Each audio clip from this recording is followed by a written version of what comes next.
بنیادی بات یہ ہے کہ حج کا لغوی معنی ہوتا ہے القصد والارادۃ، قصد کرنا اور ارادہ کرنا۔ حج کی 3 قسمیں ہیں، انشاءاللہ حج کی مذاکرے میں تفصیل سے بات آ جائے گی۔ حج افراد، حج تمتع اور حج قران۔ حج افراد اس حج کو کہتے ہیں، افراد فرد سے ہے، فرد تنہا کو، ایک کو کہتے ہیں۔ حج افراد اس حج کو کہتے ہیں کہ جس میں ایک ہی سفر کے اندر حج کے ایام کے لیے یا حج کے ایام میں حج کا ہی احرام باندھا جائے اور اس سے حج کو ادا کیا جائے، اس کے ساتھ عمرہ نہ ہو، اور اس حج افراد کے بعد دم شکر یعنی قربانی بھی واجب نہیں ہوتی۔ دوسرا حج حج تمتع کہلاتا ہے۔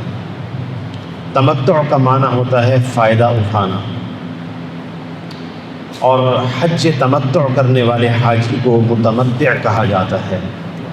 حج تمتع اس حج کو کہتے ہیں کہ جس میں ایک ہی سفر میں 2 عبادتوں کا فائدہ اٹھایا جائے، یعنی اپنے گھر سے عمرے کا احرام باندھ کر روانہ ہوتے ہیں، عمرہ کے افعال پورے ادا کرتے ہیں، طواف، سعی اور حلق کے بعد احرام کھول دیتے ہیں، اور اس کے بعد پھر جب حج کے ایام شروع ہوتے ہیں تو نئے سرے سے حج کے لیے احرام باندھتے ہیں۔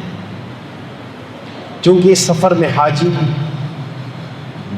دوہرا فائدہ اٹھاتا ہے، 2 عبادتوں کا فائدہ اٹھاتا ہے، اس لیے حج کو حج تمتع کہا جاتا ہے۔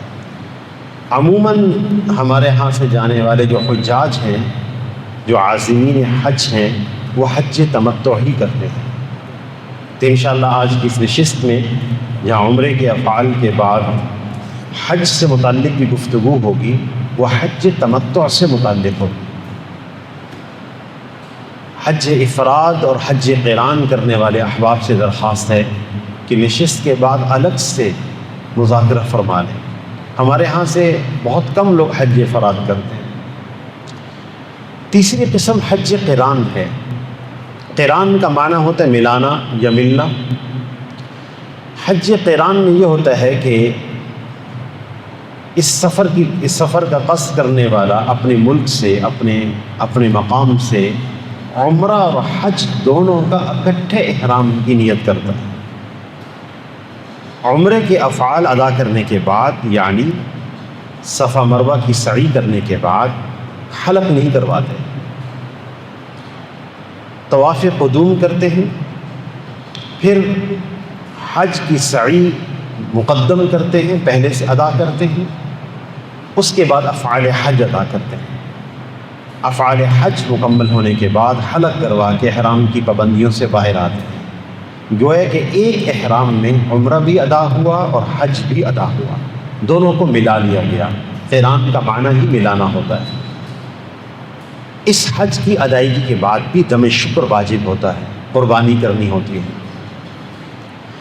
ہمارے ہاں سے چونکہ حجاج تشریف لے جاتے ہیں، وہ حج تمتع کی تشریف لے جاتے ہیں، جیسے کہ آپ حضرات الحمدللہ تشریف لے جا رہے ہیں، اور اکثر حجاج حج تمتع کرتے ہیں۔ لہٰذا اس حج تمتع میں اپنے گھر سے جو احرام باندھنا ہوتا ہے، اور وہ احرام عمرے کا احرام کہلاتا ہے۔ آپ صلی اللہ علیہ وسلم کا ارشاد ہے، العمرۃ الی العمرۃ کفارۃ لما بینہما، ایک عمرہ سے دوسرے عمرہ کے درمیان جتنے گناہ ہوتے ہیں اللہ تعالیٰ معاف فرما لیتے ہیں۔ والحج المبرور لیس له جزاء الا الجنہ، اور حج مبرور کا بدلہ صرف جنت ہے۔ اور نبی صلی اللہ علیہ وسلم کا یہ بھی ارشاد ہے، تابعوا بین الحج والعمرۃ، تم حج اور عمرہ کثرت سے کیا کرو، فإنہما ینفیان الفقر والذنوب، کہ یہ حج و عمرہ فقر، تنگدستی کو بھی اور گناہوں کو ختم کر دیتے ہیں۔ جس طرح آگ کی بھٹی جو ہے وہ لوہے کے میل کچیل کو، اس کے زنگ کو ختم کر دیتی ہے، اسی طرح عمرہ جو ہے وہ گناہوں کو اس طرح ختم کر دیتا ہے۔ اور پھر نبی صلی اللہ علیہ وسلم کے بھی ارشاد الحجاج والعمار وفد اللہ، حج کرنے والے اور عمرہ کرنے والے اللہ تعالیٰ کا وفد ہے، اللہ تعالیٰ کے مہمان ہیں، اور جو دعا مانگیں اللہ جل شانہ ان کی دعاؤں کو قبول فرماتے ہیں۔ ان دعوہ فاجابہم، اگر وہ دعا کریں تو اللہ دعائیں قبول فرماتے ہیں۔ وَإِنِ اسْتَغْفَرُوهُ غَفَرَ لَهُمْ، اگر مغفرت مانگیں تو اللہ تعالیٰ ان کی گناہوں کی مغفرت فرما دیتے ہیں۔ لہذا بہت عظیم سفر اور ایسا سفر جو انسان کی زندگی کو بدلنے والا سفر ہے، جس کا حج قبول ہو جائے اس کی زندگی بدل جاتی ہے، اس کی علامت ہوتی ہے۔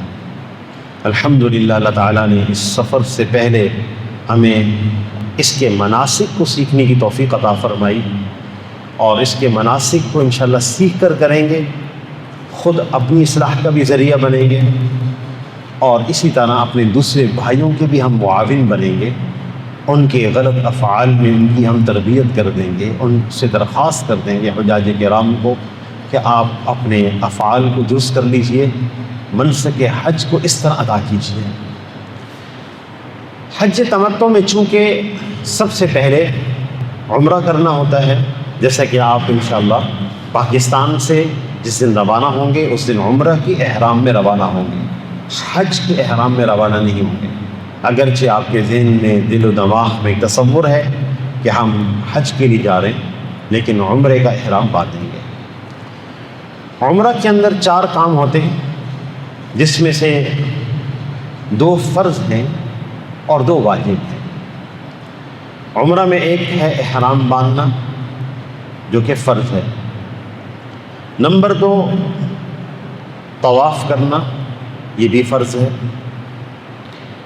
صفا مروہ کے درمیان سعی کرنا یہ واجب ہے، اور سر کے بال منڈوانا یا کٹوانا یہ بھی واجب ہے۔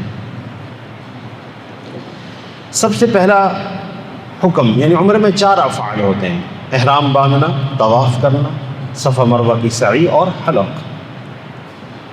سب سے پہلا حکم، سب سے پہلا فرض احرام باندھنے کا۔ احرام باندھنا عمرہ میں فرض ہے۔ اس کی کچھ انتظامی باتیں میں عرض کی دیتا ہوں آپ کی خدمت میں، کہ جب آپ گھر سے روانہ ہوں تو عمرے کی نیت یا احرام کی نیت گھر سے مت کیجیے، کیونکہ نیت کرنے سے احرام کی پابندیاں فرض ہو جاتی ہیں، اور فلائٹس کا تاخیر کا شکار ہونا یا خدا نخواستہ کینسلیشن یہ مسائل کھڑے کر سکتا ہے۔ لہٰذا آپ عمرے کے احرام کی نیت گھر سے نہ کیجیے۔ غسل کرنا چاہتے ہیں گھر سے غسل کر لیجئے۔ جب آپ گھر سے روانہ ہوں تو کچھ بنیادی انتظامی باتیں یہ ہیں کہ ایک آپ کا لگیج سوٹ کیس ہے جس میں بک ہونا ہے، اس پر کوئی نشانی وغیرہ بھی لگا دیں تاکہ سامان کسی جگہ اتارا جائے تو اس کی پہچان ہو سکے۔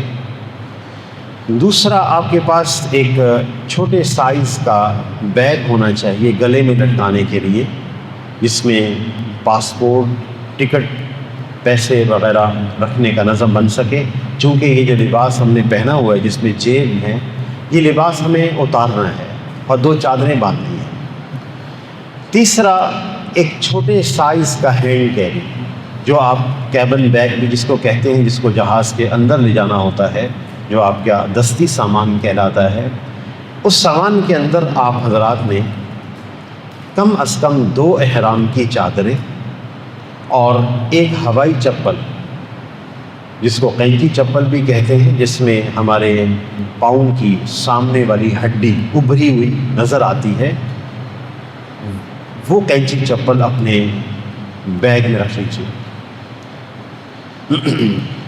کوشش فرمائیں کہ جو ٹائم فلائٹ کا ہے اس سے 4 گھنٹے قبل ہم ایئرپورٹ میں داخل ہو جائیں۔ جب آپ اپنے دستی سامان کے ساتھ لاؤنج میں تشریف لے آئیں گے تو وہاں پہ الحمدللہ احرام باندھنے کی جگہ بھی ہیں، چادریں باندھنے کی جگہ بھی بنی ہوئی ہیں، اور باقاعدہ نوافل پڑھنے کی جگہ بنی ہوئی ہیں، وضو کرنے کی جگہ بنی ہوئی ہے۔ آپ اطمینان کے ساتھ اس مقام پہ تشریف لے آئیں اور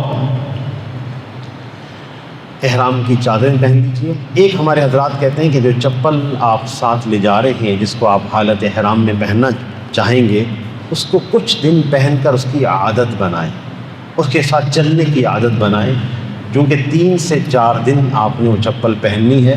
بسا اوقات نیا جوتا تکلیف دہ ہوتا ہے، اس اعتبار سے اس کو دیکھ لیا جائے۔ تو مردوں کے احرام کی صورت یہ ہوتی ہے، شروع میں ابتدا میں مردوں کے احرام سے متعلق عرض کروں گا، چونکہ عورتوں کے احرام میں لباس میں کوئی خاص پابندی نہیں ہے، مردوں کے لیے ہے۔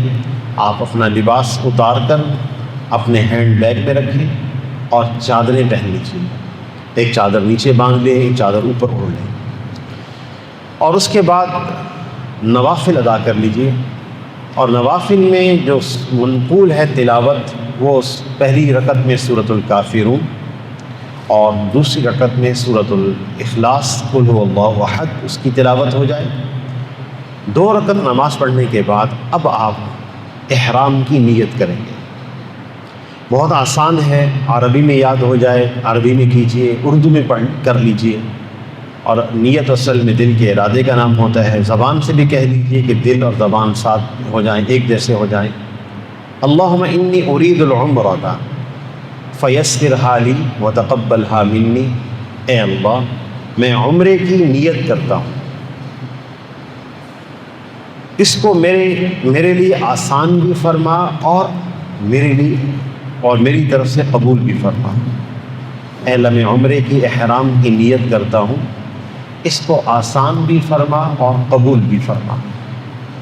اس پورے سفر میں آپ کی یہ دعا رہے گی کہ اللہ ہمارے لیے تمام مناسک کو آسان فرما دیں، اس کی ادائیگی آسان فرما دیں، کیونکہ آپ کے ساتھ ہر ایک منسک کو لاکھوں لوگوں نے ادا کرنا ہے، لہٰذا اللہ تعالیٰ اس لاکھوں لوگوں کی موجودگی میں میرے لیے منسک کو آسان فرما دیں، اس کی ادائیگی آسان فرما دیں۔ نیت کرنے کے بعد 3 دفعہ تلبیہ پڑھنا چاہیے، 1 دفعہ تلبیہ پڑھنا شرط ہے، 2 دفعہ تلبیہ پڑھنا سنت ہے، اور تلبیہ کے الفاظ درست ہونے چاہیے۔ آپ حضرات انشاءاللہ اس سفر میں ہوں گے، آپ خود درست الفاظ کے ساتھ تلبیہ پڑھ رہے ہوں گے، اور اس کے ساتھ ساتھ آپ اپنے ساتھیوں کی بھی جو ہے نگرانی کر رہے ہوں گے، اپنے ساتھ والوں کو بھی پڑھوا رہے ہوں گے۔ آپ کے آس پاس بہت سارے ایسے ساتھی ہوں گے جو تلبیہ کے الفاظ درست نہیں کہہ پا رہے ہوں گے، آپ ان کو کہلوا دیجیے، بہت بڑا اجر ہے، تعلیم کا اجر ہے۔ اور وہ الفاظ ہی ہیں، انشاءاللہ میں بھی وہ الفاظ کہتا ہوں، آپ میرے ساتھ ساتھ وہ الفاظ دہرا دیں۔ لبیک اللہم لبیک لبیک لا شریک لک لبیک ان الحمد والنعمت لک والملک لا شریک لک لبیک اللہم لبیک لبیک لا شریک لک لبیک ان الحمد والنعمت لک والملک لا شریک لک لبیک اللہم لبیک لبیک لا شریک لک لبیک ان الحمد والنعمت لک والملک لا شریک لک۔ جب آپ نے یہ تلبیہ پڑھا تو احرام بن گیا اور احرام کی پابندیاں شروع ہو گئیں۔ ہمارے اکثر لوگ تو لاؤنج میں پڑھتے ہیں، اور بہت سارے لوگ جہاز کی سیٹ پہ بیٹھ کے پڑھتے ہیں، اور کچھ لوگ انتظار کرتے ہیں میقات پر گزرنے سے قبل کا۔ جدہ سے لینڈنگ سے 20 منٹ پہلے میقات آتی ہے، اس میقات پر اعلان ہوتا ہے کہ میقات آ چکی ہے، اس سے پہلے نیت کر لیجیے۔ لیکن کچھ موقع ایسا ہوتا ہے کہ جس میں تھکاوٹ ہوتی ہے، نیند آ رہی ہوتی ہے، تو بسا اوقات وہ اعلان آدمی سنتا نہیں، اور بغیر احرام کی نیت کے کیے اگر ہم میقات سے گزر گئے تو دم واجب ہوگا۔ لہٰذا ہمارے بہت سارے حضرات تو بورڈنگ ملنے کے بعد، بورڈنگ کارڈ ملنے کے بعد، بورڈنگ کے بعد وہ لاؤنج پہ بیٹھے بیٹھے نیت کرتے ہیں، صوفے پہ بیٹھے بیٹھے نیت فرما لیجیے، اور نہیں تو جہاز کی سیٹ پہ بیٹھ کے نیت کر لیں۔ بہرحال میقات سے پہلے نیت کرنا ضروری ہے۔ یہ تو بات ہے ان لوگوں کے لیے جو حضرات سیدھا مکۃ المکرمہ تشریف لے جا رہے ہیں۔ جو حضرات مدینۃ المنورہ تشریف لے جا رہے ہیں، سیدھا ڈائریکٹ مدینۃ المنورہ کے ایئرپورٹ پہ لینڈنگ ہے، تو وہ حضرات یہاں سے احرام کی نیت نہیں کریں گے، احرام نہیں باندھیں گے۔ انہی کپڑوں کے ساتھ انشاءاللہ مدینۃ المنورہ حاضری ہوگی، روضہ رسول صلی اللہ علیہ وسلم کی زیارت اور حاضری کی نیت کے ساتھ یہ سفر ہے۔ مدینۃ المنورہ کے آداب سے متعلق انشاءاللہ ہمارے ساتھی آپ سے گفتگو فرمائیں گے آخر میں۔ تو مدینۃ المنورہ میں پہنچ کر جب آپ حضرات مکۃ المکرمہ کے لیے روانہ ہوں گے تو آپ کی جو میقات ہے وہ بئر علی ہے، جس کو ذوالحلیفہ کہا جاتا ہے۔ آپ صلی اللہ علیہ وسلم نے اس میقات پہ آ کر احرام باندھا ہے، اور آپ صلی اللہ علیہ وسلم نے تلبیہ پڑھا ہے۔ اس موقع پر تلبیہ اس موقع کا ذکر ہے ہمارا، تو لہٰذا مدینۃ المنورہ سے احرام باندھیں گے آپ، یا پاکستان سے جو احرام باندھیں گے، نیت وہی ہے، ترتیب وہی ہے، تلبیہ ہمارا ذکر ہے۔ اور جب بئر علی پہ اصحاب رسول صلی اللہ علیہ وسلم نے احرام باندھا تو سب نے آہستہ آواز سے تلبیہ پڑھا۔ حضرت جبرائیل علیہ السلام تشریف لائے اور فرمایا کہ اللہ جل شانہ فرما رہے ہیں اپنے اصحاب سے کہیں کہ اونچی آواز سے تلبیہ پڑھیں۔ تو یہ موقع اونچی آواز سے تلبیہ پڑھنے کا ہے، چیخ کر نہیں کہ ساتھ والے کو تکلیف نہ ہو، لیکن قدر جہری آواز سے تلبیہ، اور مسلسل یہ ذکر اب ہماری زبان پر رہے۔ اور اس تلبیہ کی بڑی فضیلت ہے۔ آپ صلی اللہ علیہ وسلم کا ارشاد ہے، ما من مسلم یربى الا لبى من عن یمینہ او عن شمالہ من حجر او شجر او مدر حتى تنقطع الارض من ها هنا وها هنا، کہ جب آدمی تلبیہ پڑھتا ہے تو اس کے آس پاس جتنی جامد چیزیں ہیں، چاہے وہ درخت ہے یا پتھر ہے یا مٹی کی ڈھیلیں ہیں، وہ بھی اس کے ساتھ تلبیہ پڑھتے ہیں، اور اس کے بعد دوسرے حصے اس کے ساتھ ملتے چلے جاتے ہیں، یہاں تک کہ زمین ادھر ادھر یعنی مشرق اور مغرب سے پوری ہو جاتی ہے۔ اس کے ساتھ تمام درخت، اشجار اور حجر تلبیہ پڑھتے ہیں۔ اور ایک حدیث میں آتا ہے کہ جب آدمی تلبیہ پڑھنا شروع کرتا ہے تو جب سورج غروب ہوتا ہے تو اس کے گناہوں کو لے کر غروب ہو جاتا ہے۔ لہٰذا اس موقع کا ذکر ہے، چلتے پھرتے، اٹھتے بیٹھتے، جہاز سے اترتے آپ تلبیہ پڑھنے کا اہتمام کریں گے۔ یہ پہلا عمل ہے احرام باندھنا۔ الحمدللہ آپ احرام کے ساتھ مکۃ المکرمہ پہنچیں گے۔ خواتین کے لیے احرام باندھنے کا طریقہ کیا ہے؟ خواتین کے لیے احرام باندھنے کا کوئی خاص لباس نہیں ہے، نہ کوئی رنگ ہے، نہ کوئی خاص لباس کسی حیت کا ہے۔ وہ جو عام طور پر خواتین لباس پہنتی ہیں، بس خواتین کے پاس ایک عدد لباس ہونا چاہیے، اور سوٹ کیس ہونا چاہیے، گلے کا بیگ ہے یا پرس ہے، خواتین اس میں ایک عدد اسکارف رکھ لیں سر پہ باندھنے کے لیے، پردے کے لیے، تاکہ احرام کی حالت میں غیر مرد نہ دیکھیں۔ خواتین اپنے گھر سے غسل کر لیں، عام کپڑے پہن لیں، عبایا کا اہتمام فرمائیں، پردے کا اہتمام فرمائیں، اور ایئرپورٹ پہنچ جائیں۔ اور ایئرپورٹ میں نوافل پڑھنے کا موقع ملے تو نفل پڑھ لیں، گھر سے نفل پڑھ کر آنا چاہیں تو گھر سے نفل پڑھ لیں۔ اور خواتین کی باقاعدہ الگ سے جگہ بنی ہوئی ہے، وضو کی بھی بیت الخلاء بنے ہوئے ہیں، اسی طرح نماز پڑھنے کی جگہ بنی ہوئی ہے۔ تو خواتین بھی جو ہے وہ پہلی رکعت میں 2 رکعت نماز نفل اس طرح ادا کریں گی کہ پہلی رکعت میں قل یا ایھا الکافرون اور دوسری رکعت میں قل ھو اللہ احد پڑھیں گی۔ اور ختم کرنے کے بعد وہیں بیٹھے بیٹھے نوافل مکمل کرنے کے بعد عمرے کی نیت کریں گی، اور عمرے کی نیت کے وہی الفاظ ہیں، اللہم انی ارید العمرۃ فیسرھا لی وتقبلھا منی، اے اللہ میں عمرے کے احرام کی نیت کر دی ہوں، اس کو میرے لیے آسان بھی فرما اور میرے حق میں قبول بھی فرما۔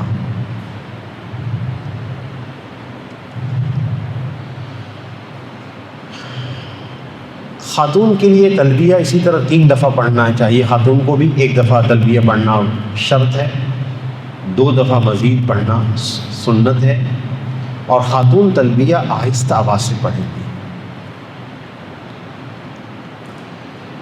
جیسے نیت کی اور تلبیہ پڑھا تو احرام بند گیا اور احرام کی پابندیاں شروع ہو گئی۔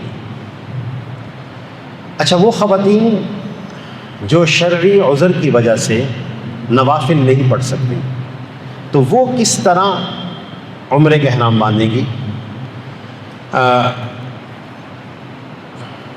یاد رکھیے گا کہ بسا اوقات ہماری مسورات کے ذہنوں میں بوجھ ہوتا ہے، ان کے ذہنوں میں کہ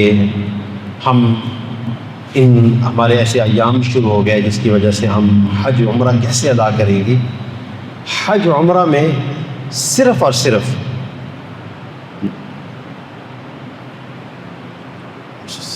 صرف جو ہے نماز پڑھنا منع ہے، باقی حج کے افعال میں کوئی رکاوٹ نہیں ہے۔ نماز پڑھنا منع ہے کیونکہ نماز مسجد میں ہوتی ہے، لہٰذا وہ خاتون مسجد نہیں جا سکتی، نماز نہیں پڑھ سکتی، لیکن ہاں احرام اگر وہ باندھیں گی تو کسی قسم کی کوئی رکاوٹ نہیں ہے۔ یہ خاتون وہیں لاؤنج میں بیٹھے بیٹھے، یہ جہاز کی سیٹ پر بیٹھے بیٹھے 2 کام کریں گی، ایک تو نیت کر لیں گی اور دوسرا تلبیہ پڑھ لیں گی۔ تو یہ خاتون بھی محرمہ ہے، ان کا احرام بن گیا ہے، یہ حالت احرام میں ہے۔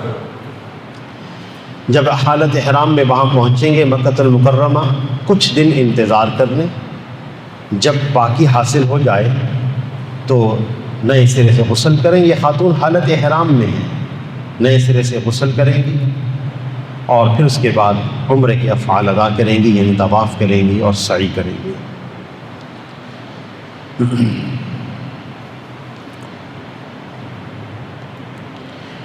بچوں کے اعتبار سے بچے اگر ساتھ ہوں تو ان کے احکامات کیا ہیں؟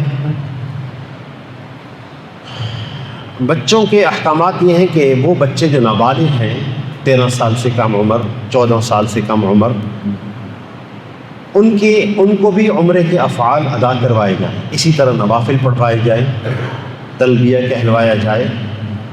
ان بچوں سے اگر کوئی غلطی ہو جاتی ہے تو کوئی دم واجب نہیں ہوتا، چونکہ نابالغ ہیں اور مکلف نہیں ہیں۔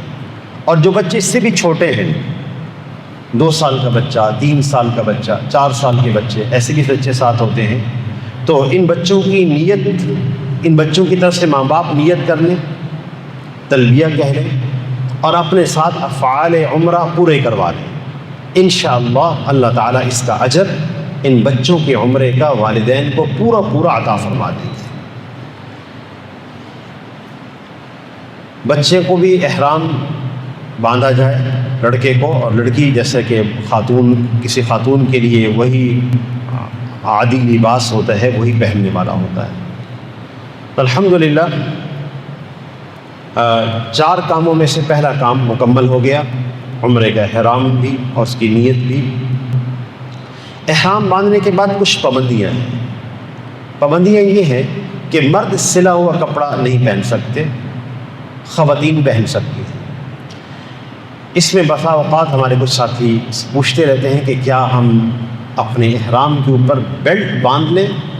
وہ بیلٹ جس میں اپنا پاسپورٹ اور رقم رکھنی ہو، جی بالکل، بیلٹ اس نیت سے باندھی جائے کہ میں اپنے رقم کو، اپنے پاسپورٹ کو محفوظ رکھ سکوں، تو وہ بیلٹ احرام کے اوپر، احرام کی چادر پر باندھی جا سکتی ہے۔ اس نیت سے نہ ہو کہ احرام کی چادر ٹھہر جائے اور اس کو سہارا مل جائے، یہ نیت نہ ہو۔ نیت یہ ہو کہ میں بیلٹ اس لیے باندھ رہا ہوں کہ اس پر مجھے اس میں اپنے رقم رکھنی ہے، اپنا پاسپورٹ رکھنا ہے، اس لیے باندھی جا سکتی ہے۔ احرام کی حالت میں مرد حضرات اپنے چہرے کو نہیں ڈھانپیں گے، سر کو نہیں ڈھانپیں گے اور ٹوپی وغیرہ نہیں پہن سکتے۔ خواتین اپنے سر پہ اسکارف باندھیں گی. ہاں، خواتین اپنے چہرے پر کپڑا نہ لگنے دیں، لیکن اس کا مطلب ہرگز یہ نہیں ہے کہ پردہ نہ کریں. ازواج مطہرات رضی اللہ عنہن اجمعین جو تھیں وہ اپنے چہرے کا پردہ کیا کرتی تھیں، اس طرح کہ اگر کوئی مرد سامنے آتے تو گھونگھٹ نکال لیتی تھیں. اور اس کا اب آسان صورت یہ ہے کہ کیپ ملتی ہے، اس کیپ کے اوپر ہی کپڑا لگ جاتا ہے تو چہرے سے جدا رہتا ہے اور چہرے کے سامنے بھی رہتا ہے. تو لہٰذا اس طرح کی کوئی کیپ وغیرہ پہن کر پردہ کیا جا سکتا ہے. احرام کی حالت میں مرد و خواتین اپنے جسم کے بالوں کو نہیں کاٹ سکتے، ناخن نہیں کاٹ سکتے. ہمارے کچھ ساتھیوں کو اشکال رہتا ہے کہ جی وہ داڑھی کے کوئی بال گرتے ہیں، جسم کے کوئی بال یا داڑھی کے بال گرتے ہیں، سر کے بال گرتے ہیں، تو وہ جو خود بخود سے گرتے ہیں یا ہاتھ پھیرنے سے گرتے ہیں اس میں کسی قسم کی کوئی زمان نہیں ہے، کوئی تاوان نہیں یا کوئی دم نہیں ہے، بلکہ وہ صدقہ دے دیا جائے. کم از کم 10 ریال صدقہ عمرہ کرنے کے بعد دے دینا چاہیے. حالت احرام میں مرد و عورت خوشبو نہ لگائیں، نہیں لگا سکتے. خوشبودار صابن استعمال نہیں کر سکتے، خوشبودار کریم نہیں چیز لگا سکتے، خوشبودار چیزیں نہ کھائیں. ایسی چیزیں ہوتی ہیں جیسے چوئنگم ہے یا ایسی کوئی چیزیں جو خوشبودار ہوتی ہیں ان کو استعمال نہ کریں. لہذا جب ہم جہاز میں ہوتے ہیں تو بیت الخلاء جاتے ہیں تو وہاں پہ خوشبودار شیمپو، خوشبودار صابن رکھا ہوتا ہے، اس کے استعمال سے گریز کیجیے، احتیاط کیجیے. اسی طرح اب تو جو ہوٹلز ہوتے ہیں، ہوٹلز کے اندر تو الحمدللہ اب یہ اہتمام ہے کہ جس میں بغیر خوشبو کا صابن رکھا جاتا ہے، لیکن اس کے باوجود ہوٹلز کے اندر بھی کسی مقام پر بھی خوشبودار صابن کے استعمال سے گریز کریں. اگر ایک دفعہ آدمی غلطی سے ہاتھ دھو بیٹھے خوشبودار صابن سے تو صدقہ واجب ہوتا ہے، صدقہ. اور اگر خوشبو باقاعدہ لگا لی جائے، خوشبو باقاعدہ لگا لی جائے، دونوں ہاتھوں پہ مل لی جائے، یہ دونوں اعضاء ہیں مکمل ہو جاتے ہیں، دونوں ہاتھوں پر خوشبو مل لی جائے تو مکمل اعضاء پہ خوشبو لگ جائے گی، تو اس صورت میں دم واجب ہوگا. مرد حضرات حالت احرام میں موزے نہیں پہن سکتے، جرابیں نہیں پہن سکتے، دستانے نہیں پہن سکتے. خواتین موزے، دستانے، جرابیں سب کچھ پہن سکتی ہیں. عمرے کے سفر میں بیوی ساتھ ہو تو احرام کی حالت میں ازدواجی تعلقات سے نہ تعلق قائم کیا جائے گا، نہ اس کے متعلق کوئی بات کی جائے گی.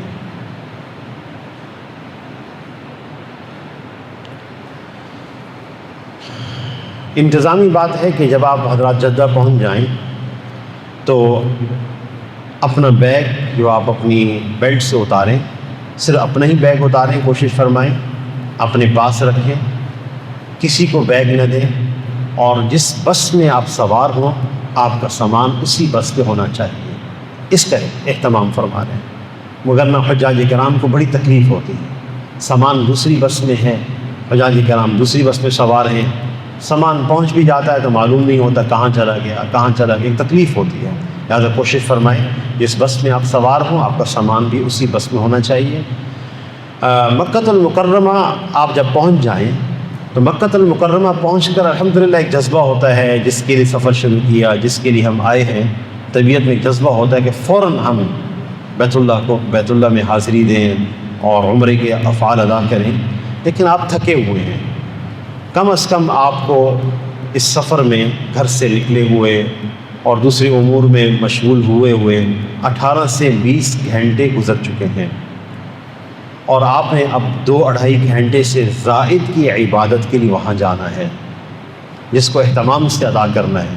لہٰذا اپنے ہوٹل میں آپ پہنچیں، آرام فرمائیں، سو جائیں، نماز کا وقت ہے نماز پڑھیں، کھانا کھانے کا تقاضا ہے کھانا کھائیں، اور جب تھکاوٹ اتر جائے، نیند پوری ہو جائے، اس کے بعد آپ طواف کے لیے تشریف لائیں. نہانا چاہتے ہیں آپ بالکل نہا سکتے ہیں، چادریں بدلنا چاہتے ہیں چادریں بدلی جا سکتی ہیں۔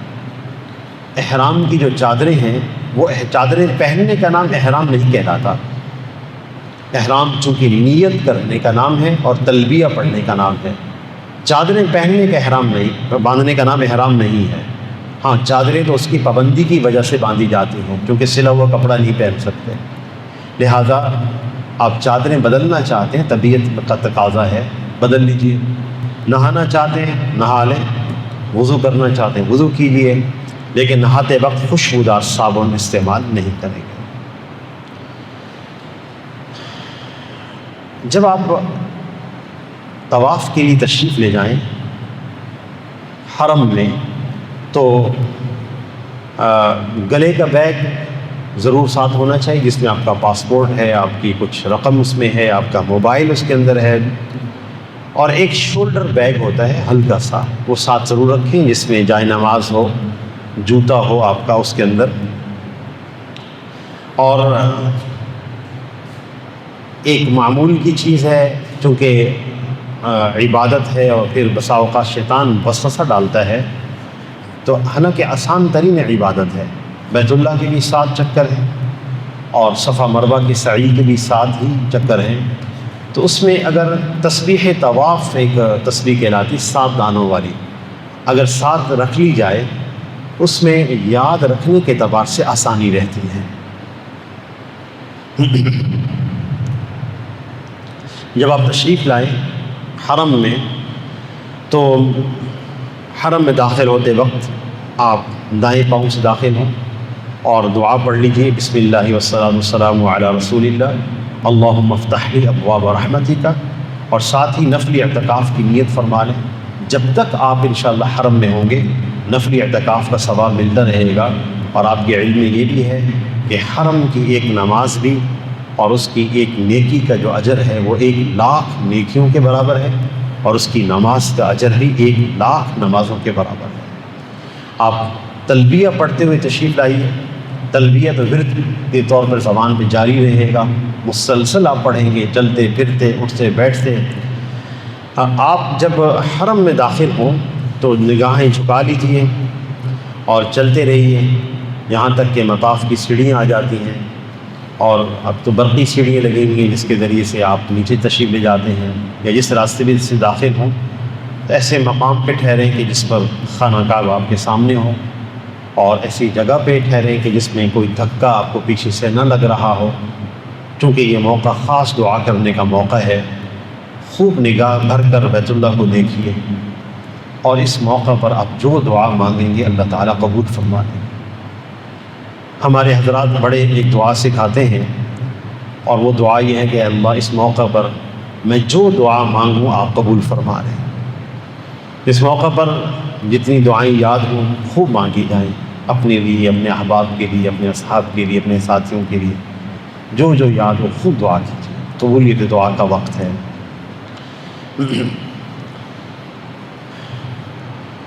عمرے کے چونکہ 4 افعال ہیں، ایک عمل مکمل ہو چکا ہے جو کہ احرام ہے، اب دوسرا عمل جو عمرے کا ہے جو کہ فرض ہے وہ طواف ہے۔ آپ طواف کرنے کے لیے مطاف میں تشریف لائے ہیں۔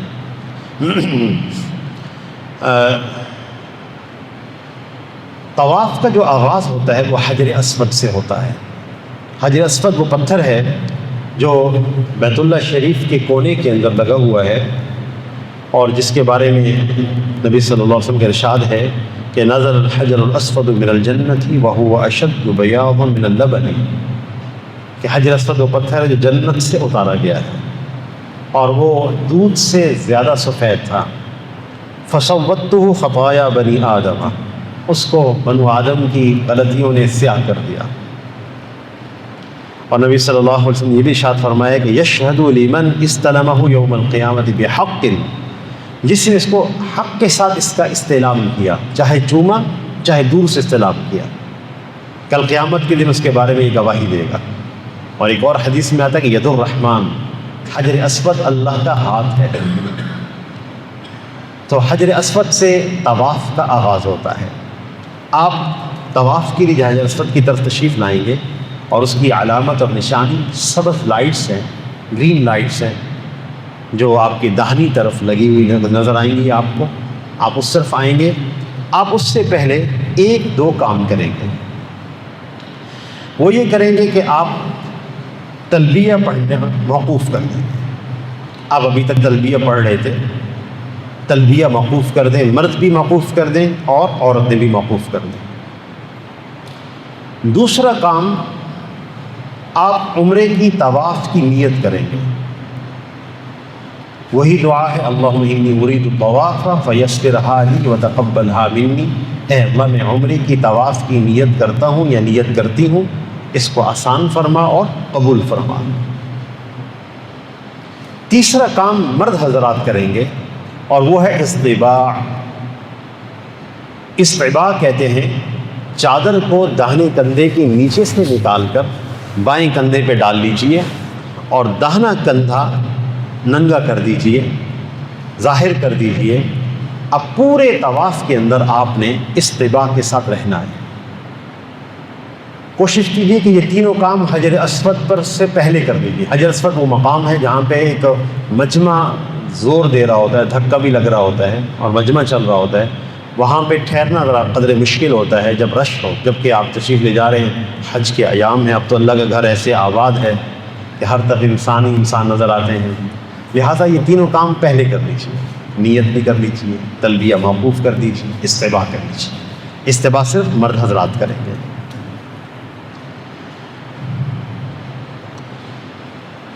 آپ کی پشت کے اوپر گرین لائٹس جب آئیں گی تو حجر اسود آپ کے سینے کے سامنے ہے. تو حجر اسود کا سب سے پہلے مرد اور عورتیں جو ہیں وہ استقبال کریں گے. استقبال ایسے ہی کریں گے جیسے ہم نماز کے لیے ہاتھ اٹھاتے ہیں، اور نماز کے لیے ہاتھ اٹھا کر جیسے ہم کہتے ہیں اللہ اکبر، آپ استقبال کریں گے حجر اسود کا اللہ اکبر کہتے ہوئے. آپ مرد حضرات جیسے کہ کانوں کی لو کو ہاتھ لگاتے ہیں، کانوں کی لو کے برابر ہاتھ اٹھاتے ہیں، اس طرح ہاتھ اٹھا کر تکبیر کہیں گے اللہ اکبر. یہ بیت اللہ کا، یہ حجر اسود کا استقبال ہے. اس کے بعد بسم اللہ اللہ اکبر وللہ الحمد کہیں گے. جس طرح ہم نماز میں اللہ اکبر کہتے ہیں، بالکل اسی طرح استقبال میں بسم اللہ اللہ اکبر وللہ الحمد کہیں گے. استقبال کے بعد استلام کریں گے. استلام کا طریقہ یہ ہے کہ چونکہ حجر اسود ہمارے سینے کے محاذات میں ہے، لہذا استلام کے وقت ہم ہاتھ اپنے سینے تک اٹھائیں گے اور پھر یہ کہیں گے بسم اللہ اللہ اکبر وللہ الحمد. اس کے بعد اپنی ہتھیلیوں کو یا اپنی انگلیوں کو چوم لیں گے. تو یہ پہلا استلام ہو گیا.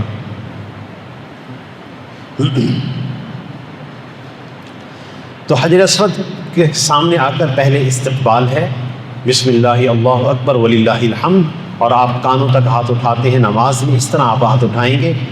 دوسری دفعہ پھر آپ استقبال کے بعد پھر آپ پہلا استلام کریں گے، اور جس طرح استلام میں چونکہ حجر اسود ہمارے سینے کے محاذات میں ہے تو سینے تک ہاتھ اٹھائیں گے.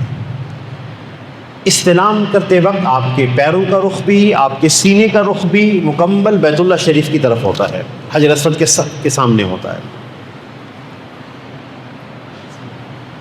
اس کے بعد آپ چلنا شروع کریں گے، اور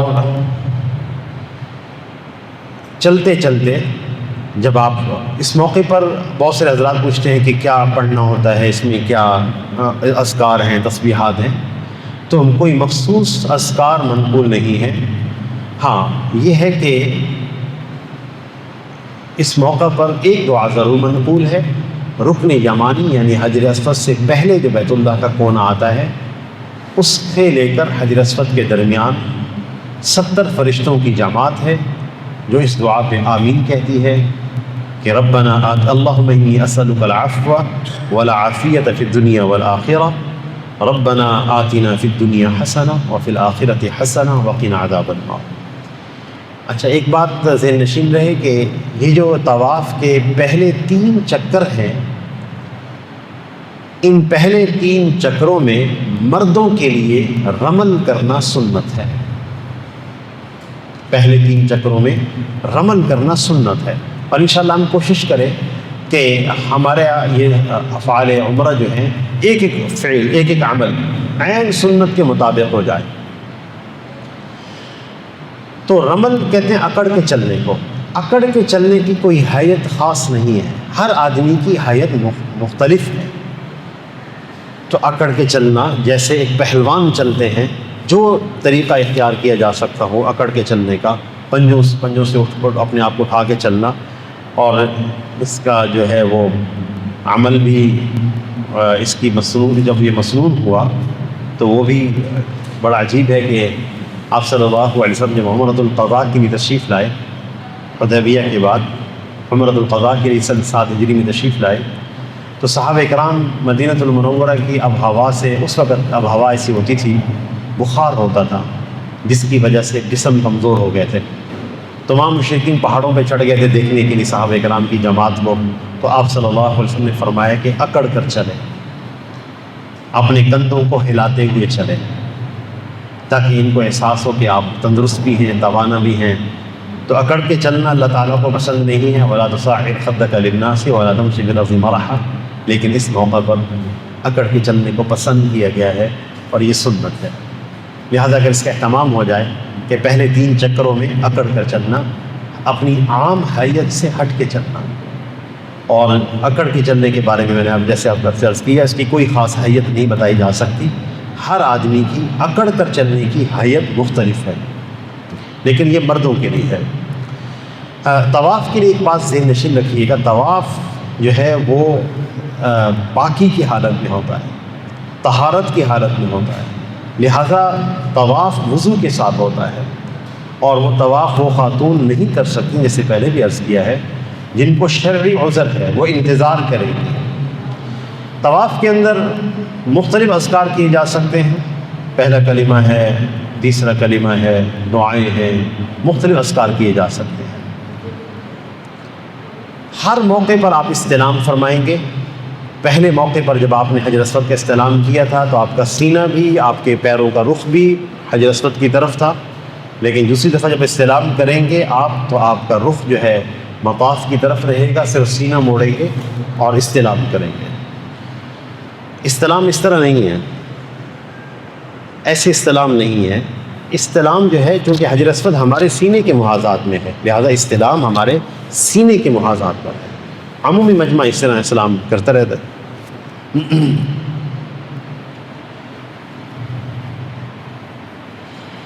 ہر موقع پر آپ استلام کریں گے، 3 چکروں کے بعد آپ اپنی حیت پہ چلیں گے، اور 7ویں چکر پر جب آپ نے استلام پورا کریں گے تو آپ کے 7ویں چکر کو جب آپ پورا کریں گے تو آپ کے 8 استلام ہو جائیں گے۔ الحمدللہ طواف مکمل ہو گیا۔ اس کے بعد آپ اپنے جسم کو ڈھانپ لیجیے، آپ نے استباق کیا ہوا تھا، آپ اپنے دونوں کندھوں کو ڈھانپ لیجیے۔ استباق صرف اور صرف طواف کے لیے ہے۔ طواف کے بعد آپ اپنے دونوں کندھوں کو ڈھانپ لیجیے۔ اب آپ 2 رکعت نماز واجب الطواف ادا کریں گے۔ موقع ایسا ہو کہ جس میں کوئی ممنوع وقت نہ ہو، جیسے آپ جانتے ہیں کہ عین نصف النہار زوال سے قدر قبل نصف النہار میں نماز پڑھنا منع ہے، سورج نکلتے وقت نماز پڑھنا منع ہے، غروب ہوتے وقت نماز پڑھنا منع ہے، اور احناف کے ہاں تو عصر کے بعد نوافل نہیں ہوتے، لہٰذا اسی طرح فجر کی نماز کے بعد بھی احناف کے ہاں نوافل نہیں ہیں۔ شوافع، مالکیہ اور حنابلہ کے ہاں عصر کے بعد بھی نوافل پڑھے جا سکتے ہیں، اور اسی طرح فجر کی نماز کے بعد بھی پڑھے جا سکتے ہیں، اور وہ لوگ اس کا اہتمام کر رہے ہوتے ہیں۔ آپ حضرات چونکہ فقہ حنفیت کا اہتمام کر رہے ہوتے ہیں، لہٰذا اس میں یہ ہے کہ ان مواقع میں نوافل نہ پڑھے جائیں اور سعی شروع کر لی جائے۔ یہ نوافل بعد میں بھی پڑھے جا سکتے ہیں، لیکن اگر نوافل پڑھنے کا موقع ہے، کوئی معنی نہیں ہے، کوئی رکاوٹ نہیں ہے، تو آپ تشریف لے آئیے۔ وَاتَّخِذُوا مِن مَقَامِ إِبْرَاهِيمَ مُصَلًّى، حضرت ابراہیم علیہ السلام کا جو مقام ابراہیم ہے، جو ایک شیشے کے فانوس میں بنا ہوا ہے، حضرت ابراہیم علیہ السلام جب بیت اللہ کی تعمیر فرما رہے تھے تو خانہ کعبہ کی تعمیر کرتے وقت اس پتھر کے اوپر کھڑے تھے۔ وہ پتھر ان کی تعمیر کے وقت لفٹ کی طرح اوپر ہوتا تھا۔ جب بیت اللہ کی دیواریں اوپر ہونا شروع ہوئی تو اس پتھر کے اوپر ان کے قدموں کے نشانات ہیں۔ اللہ جل شانہ کا ارشاد ہے کہ تم مقام ابراہیم کو اپنے مسجود کی جگہ بنا لو، یعنی اس طرف رخ کر لیا کرو، تو لہٰذا آپ مقام ابراہیم کی طرف آ جائیں۔ یقیناً رش ہوتا ہے، مجمع ہوتا ہے، آپ تھوڑا اور پیچھے چلے آئیں، تھوڑا اور پیچھے چلے آئیں، تو انشاءاللہ آپ کو آسانی کے ساتھ جگہ مل جائے گی، آپ مقام ابراہیم کو سامنے رکھتے ہوئے نوافل ادا کر سکیں گے۔ اگر اس موقع پر آپ نوافل ادا نہ کر سکیں تو آپ جس طرف چاہیں، جس مقام پہ چاہیں نوافل ادا کر سکتے ہیں۔ حرم میں ادا کیجیے، نہ کر سکیں مکہ میں ادا کیجیے، نہ کر سکیں تو واجب ہے اپنے گھر آ کے بھی ادا کر سکتے ہیں، لیکن یہ واجب و طواف ہے۔ اور یہ پہلی نماز ہوتی ہے یا پہلی دفعہ اگر جا رہے ہیں تو ایسی نماز ہوتی ہے جس میں خانہ کعبۃ الشریف بالکل سامنے ہوتا ہے، جس کی طرف رخ کر کے ہم نماز پڑھتے ہیں اللہ کے گھر کی طرف۔ لہٰذا اس موقع پر نوافل پڑھنے کے بعد جو ہے خوب اللہ تعالیٰ سے دعائیں مانگیں، یہ دعائیں مانگنے کا وقت ہے۔ اور جتنا موقع آپ کو خانہ کعبۃ الشریف کو دیکھنے کا ملے اس کو دیکھتے رہیں، چونکہ خانہ کعبۃ الشریف کو دیکھنے والے پر 20 رحمتوں کا نزول ہوتا ہے، لہٰذا اس کو دیکھنا بھی عبادت، جب چاہے جب بار بار دیکھیں، اللہ کے گھر کو دیکھتے رہیں۔ بہت سادہ سی عمارت ہے اور جس کی کوئی اینٹ سیدھی نہیں ہے، سادہ عمارت ہے۔ اللہ اکبر۔ للذی ببکۃ مبارک وہدی للعالمین، وضع للناس للذی ببکۃ مبارکا وہدی للعالمین۔ سب سے پہلا گھر اللہ تعالیٰ کا یہ ہے جو برکت کی جگہ بھی ہے اور ہدایت کی جگہ بھی ہے۔ آپ صلی اللہ علیہ وسلم جب چھوڑ کے جا رہے تھے مکہ تو آپ بڑے روئے۔ جس مقام پر مکہ اور مدینہ کا راستہ الگ ہو جاتا ہے تو رات کو آپ نکلے تھے تو آپ مخاطب ہو گئے مکہ کو، ما اطیبک من بلد واحبک الی، تم مجھے کتنے محبوب ہو، تمام شہروں سے بڑھ کر تم میرے لیے پاکیزہ ہو۔ ولولا ان قوم یخرجونی منک ما سکنت غیرک، اگر میری قوم مجھے یہاں سے نہ نکالتی میں تجھے کبھی چھوڑ کر نہ جاتا۔ تو اس پر قرآن پاک کی آیات نازل ہوئی، ان الذی فرض علیک القرآن لرادک الی معاد، جس رب نے قرآن پاک آپ پہ نازل کیا ہے وہ آپ کو اس مقام پہ لٹا کے رہے گا، اس لیے اس کو مثابۃ للناس بھی کہتے ہیں، لوٹنے کی جگہ۔ جتنا دیکھیں گے اتنا شوق بڑھ جائے گا، اتنی رغبت بڑھ جائے گی، چھوڑنے کو دل نہیں چاہے گا۔ اس موقع پر نوافل پڑھنے کے بعد دعائیں کیجیے، پھر آپ زمزم پینے کے لیے تشریف لے آئیں۔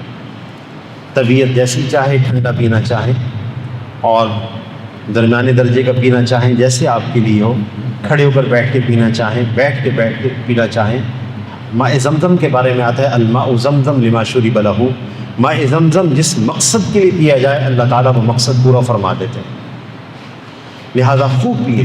آپ صلی اللہ علیہ وسلم نے فرمایا اس سے منافق نہیں پی سکتا۔ آپ صلی اللہ علیہ وسلم نے ڈول بھر کر خود اپنے ہاتھ سے ڈول کھینچا، ڈول بھر کر پھر اس کو ہونٹوں سے لگایا، کئی دفعہ پیا مجمع کے سامنے، اس زیادہ خوب پیے، کئی نیتیں کریں، بہت ساری نیتیں کریں۔ عبداللہ ابن مبارک رحمۃ اللہ علیہ نے نیت فرمائی کہ اے اللہ مجھے قیامت والے دن جس دن پیاس کی سختی ہوگی اس سختی سے مجھے محفوظ فرما دے۔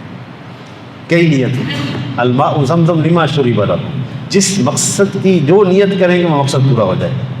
اپنی صحت کی، اپنی عافیت کی نیت کی، اور اس کی مشہور دعا آپ کے سامنے ہے، اللہم انی اسألک علما نافعا ورزقا واسعا وشفاء من کل داء۔ الحمدللہ عمرے کے 2 افعال پورے ہو گئے۔ آپ نے احرام بھی باندھا جو کہ فرض تھا، نمبر 2 طواف کیا جو کہ فرض تھا، تیسرا کام سعی ہے جو کہ واجب ہے۔ سعی صفا مروہ کے درمیان ہوتی ہے جس کا ذکر قرآن پاک میں ہے، ان الصفا والمروہ من شعائر اللہ، صفا مروہ اللہ کے شعائر میں سے ہے۔ اور فمن حج البیت او اعتمر فلا جناح علیہ ان یطوف بہما، جو شخص بیت اللہ کا حج کرے یا عمرہ کرے کوئی حرج نہیں کہ ان دونوں کے درمیان طواف کرے۔ ومن تطوع خیرا فإن اللہ شاکر علیم، جو شخص خوشی خوشی یہ کام کرے گا تو اللہ جل شانہ بڑے ہی قدردان ہے اور جاننے والے بھی ہیں۔ صفا مروہ کی سعی کے لیے جب آپ تشریف لائیں گے تو ایک استلام جو کہ نفل ہے، نواں استلام، وہ فرما لیجیے، ضروری نہیں ہے، نفل ہے، لیکن جیسے میں نے عرض کیا کہ کوشش کریں کہ تمام سنتیں اور تمام نوافل پورے ہو جائیں۔ نواں استلام بہت آسان ہے، جب آپ تشریف لے جا رہے ہوں گے صفا کی طرف تو وہاں گرین لائٹس آپ کو لگی ہوئی دکھائی دیں گی، وہیں کھڑے ہو کر بیت اللہ کا رخ کر لیجیے اور استلام کر لیجیے، کوئی مشکل نہیں۔ صفا کی طرف جب آپ جا رہے ہوں گے پہاڑی کی طرف، وہیں پر گرین لائٹس لگی نظر آئیں گی آپ کو، وہاں پر استلام کر لیجیے، آپ کا نواں استلام ہو گیا۔ اور یہ استلام نفل ہے، میں اس لیے کہہ رہا ہوں کہ کہیں جو ہے وہ بھول جائے تو مشقت میں نہ پڑے کہ یہ نواں استلام رہ گیا اور پھر اس کے بعد آپ پھر ایک مجمع میں داخل ہو جائیں، چونکہ ایک رش بھی ہے، ایک مجمع بھی ہے، آپ اس کے درمیان چل رہے ہیں، مجمع کو چیر کے جانا اس کی اجازت نہیں ہوتی، اور آج کل پابندیاں ہوتی ہیں بہت زیادہ، تو لہٰذا نواں استلام نفل ہے اور مستحب ہے۔ بسم اللہ اللہ اکبر وللہ الحمد کہہ کر آپ کر لیجئے، بہت کوئی خیر کی بات۔ صفا پہاڑی پہ جب آپ تشریف لائیں گے تو صفا پہاڑی پر آپ بیت اللہ سے رخ کیجیے، وہاں سے بیت اللہ نظر آتا ہے، یہ دعا کا موقع ہے۔ آپ اس موقع پر خوب دعائیں مانگیں اللہ تعالیٰ سے، اور نیت بھی کریں کہ اے اللہ میں عمرے کی سعی کی نیت کرتا ہوں، آسان فرما اور قبول فرما۔ اے اللہ میں عمرے کی سعی کی نیت کرتا ہوں، آسان فرما اور قبول فرما۔ اس کے بعد آپ صفا پہاڑی پہ چڑھ کر بیت اللہ پہ رخ کر لیجئے، خوب دعائیں مانگیں، دعاؤں کی قبولیت کا وقت ہے۔ اچھا، یہ ذہن میں رہے کہ سعی کے لیے طہارت شرط نہیں ہے، لہذا سعی بغیر وضو کے ہو سکتی ہے۔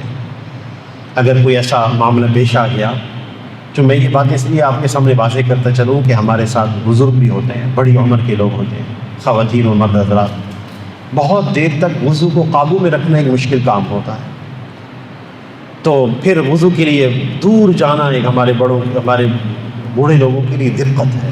حرم سے آپ باہر نکل کر پھر آپ بیت الخلاء جائیں، پھر وہاں سے واپس تشریف لائیں، تو ایک الگ سے ایک مرحلہ ہی ہے وہ بھی۔ تو لہٰذا اگر وضو ٹوٹ گیا ہے تو اس صورت میں بھی سعی کی جا سکتی ہے، سعی کے لیے وضو کرنا شرط نہیں ہے۔ صفا سے آپ سفر کا آغاز کریں گے، پہلے چکر کا میلین اخضرین جہاں گرین لائٹس لگی ہوئی ہیں وہاں پر مرد حضرات قدرے تیز چلیں گے، دوڑنا نہیں ہے، قدرے تیز چلنا، اپنی حیت سے قدرے تیز چل لیجیے، کیونکہ دوڑنا ہر ایک کے بس میں نہیں ہے، وگرنہ تکلیف ہو جائے گی۔ ایک آدمی کہے کہ میں تو دوڑ نہیں سکتا، یہاں دوڑنا پڑتا نہیں، قدرے تیز چلنا سنت تو یہ ہے، مردوں کے لیے ہے، خواتین کے لیے نہیں ہے۔ اس چکر کے درمیان کوئی مخصوص ورد ذکر منقول نہیں ہے، جو مرضی مانگیے، دعائیں کیجیے، جو ذکر پسندیدہ ہو وہ کیجیے، تمام اذکار ہی پسندیدہ ہے، افضل ہے۔ تیسرا کلمہ ہے، درود شریف ہے، استغفار ہے، افضل الذکر لا الہ الا اللہ ہے، سبحان اللہ و بحمدہ سبحان اللہ العظیم ہے، صلاۃ علی النبی ہے، جو بھی ذکر اس موقع پہ دل کو بھائے کیجیے، دعائیں مانگیے۔ مروہ پہ جب پہنچیں گے تو پہلا چکر مکمل ہوگا۔ اس سفر میں ہمارے ساتھ ایک صاحب تھے، تو وہ ان کا علم نہیں تھا، تو وہ صفا سے مروہ کے بعد پھر صفا پہ آتے تھے، ایک چکر گنتے تھے۔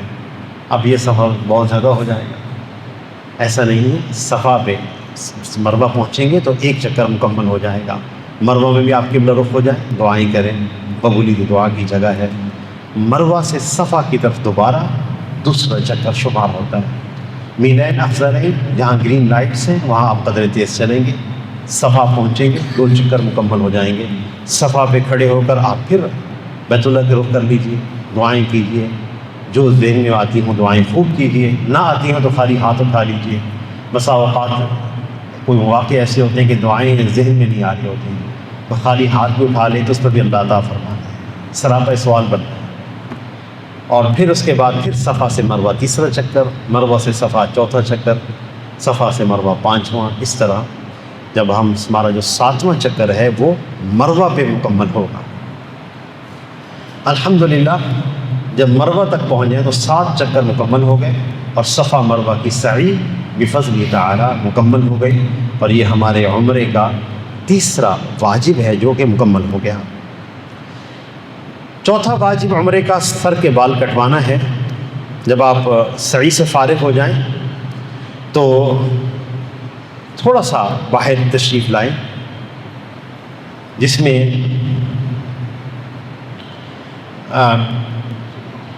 حلاق کے پاس، حجام کے پاس، نائی کے پاس آپ تشریف لے جائیں، تو اس میں میاں بیوی کے دونوں چلے جائیں۔ شوہر پہلے اپنے بال کٹوا لیں۔ حلق اور قصر دو باتیں اس میں منقول ہیں۔ آپ صلی اللہ علیہ وسلم نے فرمایا کہ اللہ تعالیٰ حلق کرانے والوں پہ رحم فرمائے، یعنی حلق کہتے ہیں سر منڈوانا۔ صحابہ کرام نے کہا او مقصرین یا رسول اللہ، قصر کرانے والوں پر بھی، یعنی جو بال کٹوانے والوں پر۔ آپ نے فرمایا اللہ تعالیٰ حلق یعنی سر منڈوانے والوں بھی رحم فرمائے۔ پھر عرض کیا گیا او مقصرین یا رسول اللہ، کہ سر کے بال کٹوانے والوں پر بھی۔ آپ نے پھر فرمایا کہ اللہ تعالیٰ حلق کروانے والوں پر رحم فرمائے۔ پھر چوتھی دفعہ یا تیسری دفعہ فرمایا کہ اللہ تعالیٰ قصر کرانے والوں پر بھی رحم فرمائے۔ لہٰذا جب قصر ہوگا تو اس کا طریقہ یہ ہوگا کہ پورے سر سے 1 انچ بال کاٹ دیے جائیں تو قصر ہو جائے گا۔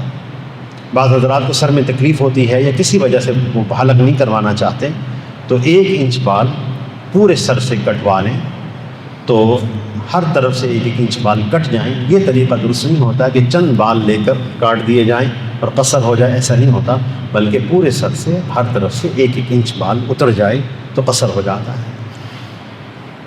تو آپ اسی نائی سے قینچی لے لیجیے، جس نائی نے آپ کا حلق کیا یا بال کاٹے ہیں اسی کی قینچی لے لیجیے۔ آپ کی اہلیہ آپ کے ساتھ ہے، آپ کی ہمشیر آپ کے ساتھ ہے، یا آپ کی والدہ آپ کے ساتھ ہیں، تو ایک طرف ہو کر ان کی جو چٹیاں ہوتی ہے اس کو نیچے سے اکٹھا کر لیا جائے، اور پھر اس چٹیا کو اپنے پورے پہ لپیٹ لیا جائے، اور اس کے بعد بال کاٹ دیے جائیں۔ چٹیا جہاں سے ایک ہوتی بالکل باریک بال نیچے ہو جاتے ہیں، وہ نہیں، جہاں سے چٹیا کی موٹائی شروع ہوتی ہے وہاں سے آپ لیں گے، اور 1 انچ کیونکہ ایک پورے پہ آپ لپیٹ لیں گے تو انشاءاللہ 1 انچ ہو جائے گا۔ اس کے بعد آپ اس کو کاٹ لیجئے۔ اس خاتون کی احرام کی پابندیاں بھی مکمل ہو گئی۔ مرد حضرات کی حلق کراتی احرام کی پابندیاں مکمل ہو گئی، اور خاتون کی بھی مکمل ہو گئی بفضل تعالیٰ۔ الحمدللہ یہ چاروں کام اللہ تعالیٰ کے فضل سے مکمل ہو گئے اور عمرہ مکمل ہو گیا۔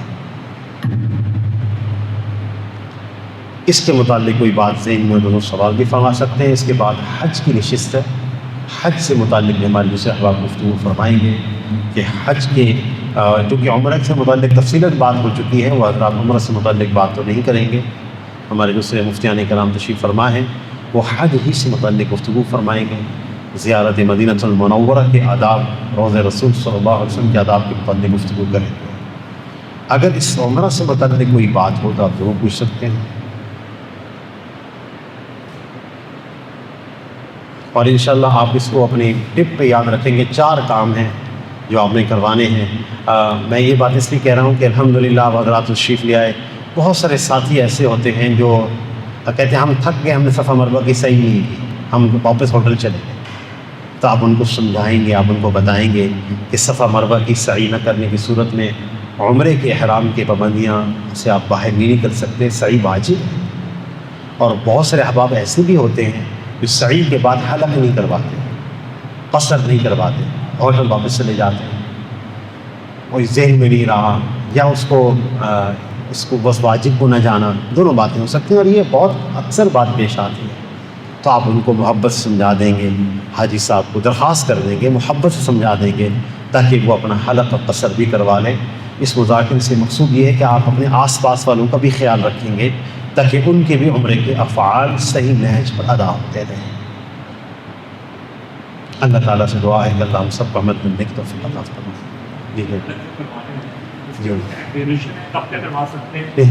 ہاں، کوئی ٹائم ڈیوریشن نہیں ہے، لیکن یہ ذہن میں رہیں کہ جب تک آپ حق حلق نہیں کروائیں گے آپ عمرہ کے احرام کی پابندیوں سے نہیں نکل سکتے۔ عام طور پہ جب ہم اس میں تاخیر کرتے ہیں تو نقصان کیا ہوتا ہے؟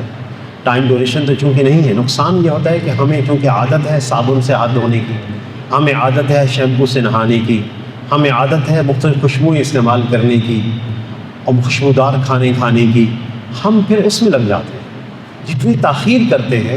اکثر لوگوں نے عمرے کے افعال میں سعی کی، سعی کرنے کے بعد ٹیلی فون آ رہا ہے کہ ہم نے فلاں ہوٹل میں کھانا کھایا، ریسٹورنٹ میں، اس کے بعد وہ خوشبودار ٹشو دیتے ہیں، اس سے ہم نے اپنے ہاتھوں کو صاف کیا، جیسا کہ آپ جانتے ہیں خوشبودار ویٹ ٹشو ملتے ہیں۔ اس سے اب کیا ہوگا؟ وجہ کیا ہے کہ عمرے کے افعال کی ادائیگی میں تاخیر۔ تو چونکہ ہم پابندیوں میں ہیں، پابندیوں سے باہر نکلیں، تو کوشش فرمائیں جتنا جلدی ہو سکے حلق۔ اس کی بڑی احسن صورتیں بن چکی ہیں، آپ تھوڑا سا چلنا پڑتا ہے آپ کو، آپ کے ہر طرف چاروں طرف حلاق اور حجام بیٹھے ہوئے ہیں۔ استقبال اور استنام دو چیزیں الگ الگ۔ اس میں دونوں کا طریقہ اشارہ کرتے ہیں۔ جی جی جی جی اور اس میں پڑھنا کیا نیت اسٹارٹ؟ ہاں جی جی، جب آپ عمرے کی طواف کی نیت فرما لیں گے کہ اللہ میں عمرے کی طواف کی نیت کرتا ہوں، آسان فرما، قبول فرما، اس کے بعد آپ استباء کر چکے ہوں گے، یعنی اپنی داہنا شانہ ننگا کر چکے ہوں گے، تلبیہ موقوف کر چکے ہوں گے، آپ حجر اسود کے سامنے آئیں گے، آپ کی پشت پر گرین لائٹس ہوں گی، آپ مکمل اپنا رخ، اپنا سینہ، اپنے قدم سب کچھ اس کونے کی طرف کریں گے، اور آپ اپنے کانوں تک ہاتھ اٹھائیں گے جیسے آپ نماز میں ہاتھ اٹھاتے ہیں، اور آپ استقبال کریں گے، اور استقبال میں آپ کہیں گے بسم اللہ اللہ اکبر وللہ الحمد۔ استقبال کے بعد آپ پہلا استلام کریں گے، اور آپ اس وقت سینے تک ہاتھ اٹھائیں گے اور کہیں گے بسم اللہ اللہ اکبر وللہ الحمد۔ یہ بھی مکمل اسی طرف رخ ہمارا حجر اسود کے سامنے ہے، اس کونے کی طرف ہے، اور ہم اس کی طرف ہاتھ اٹھائیں گے بسم اللہ اللہ اکبر وللہ الحمد، اس کے بعد اپنے ہاتھوں کو چوم لیں گے، اور یہ عمل تھوڑے سے وقت میں مکمل ہو جاتا ہے۔ ابتدا میں اہتمام تو ہوتا ہے، لیکن بعد میں جب ماشاءاللہ آپ بار بار طواف کریں گے تھوڑے وقت میں اس عمل کو مکمل کر دیں گے۔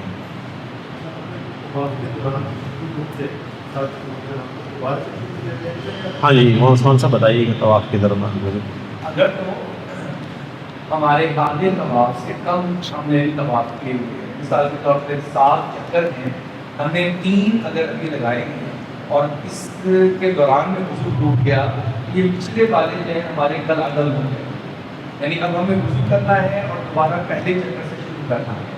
لیکن اگر ہمارے یہ چکر 4 یا اس سے زیادہ ہو گئے، یعنی ہم آدھے چکروں سے زیادہ ہو چکے ہوئے ہیں، پھر وضو ٹوٹا ہے، تو پھر وضو کریں گے اور جس چکر سے ٹوٹا ہے درمیان میں اس کو نئے سرے سے دوبارہ آغاز کریں گے۔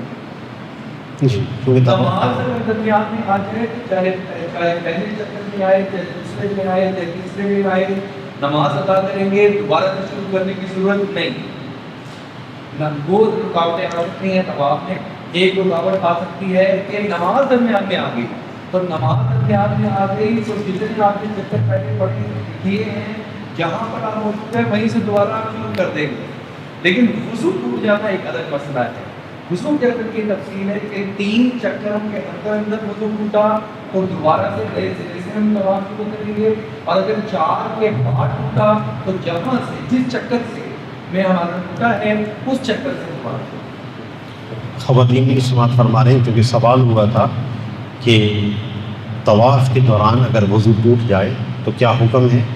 اس میں یاد رکھیے گا طواف کے چونکہ 7 چکر ہوتے ہیں، اور وضو طواف کے لیے شرط ہے جیسے نماز کے لیے شرط ہے، لہٰذا اگر 3 چکروں سے کم چکر ہوئے تھے اور پھر وضو ٹوٹ گیا تو اس صورت میں ہم باہر نکلیں گے، یا وہیں قریب ہی وضو کی جگہ بنی ہوئی، اگر معلومات کے لیے تو الحمدللہ حرم کے اندر کی جگہ بنی ہوئی ہے باقاعدہ وضو کے لیے، وضو کیجئے اور پھر طواف شروع کیجئے۔